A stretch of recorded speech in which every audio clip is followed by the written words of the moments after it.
গ্রামীণ এলাকার মহিলাদের সচেতন করতে অভিনব উদ্যোগ গ্রহণ করল সম্প্রীতির বার্তা নামে একটি স্বেচ্ছাসেবী সংগঠন। সোমবার কালিয়াগঞ্জ ব্লকের বোচাডাঙ্গা অঞ্চলের তরঙ্গপুর আনাউনের আনাউন উচ্চ বিদ্যালয়ের সহযোগিতায় বিদ্যালয়ের পড়ুয়াদের মায়েদের নিয়ে এবং এলাকার মহিলাদের নিয়ে একটি সচেতনতামূলক শিবির অনুষ্ঠিত হয়। বিভিন্ন সময়ে দেখা যায় গ্রামীণ এলাকার মহিলা তাদের শারীরিক সমস্যা হলে তারা চিকিৎসকের কাছে না গিয়ে লুকিয়ে রেখে কিংবা হাতুড়ে ডাক্তারের কাছে যায়। এতে করে তাদের জীবন ঝুঁকিপূর্ণ হয়ে দাঁড়ায়।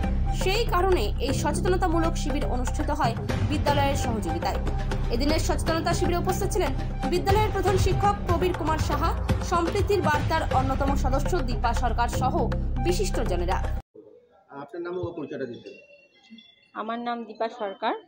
আমরা সম্প্রীতির বার্তা থেকে গ্রামের মহিলাদের সচেতনতার জন্য একটি শিবিরের আয়োজন করেছি, যেখানে গ্রামের মহিলারা বিভিন্ন শারীরিক রোগের সমস্যার সম্মুখীন হয়, অনেক কিছু জানে না, প্রেগনেন্সির সময় কি অসুবিধা হলে কি করতে হবে না করতে হবে, মহিলাদের বিভিন্ন রোগের সম্পর্কে কি ব্যবস্থা নিতে হবে। তো সেই সম্পর্কে আমরা সচেতনতামূলক একটা শিবির করেছি, যাতে মহিলারা উপকৃত হয়।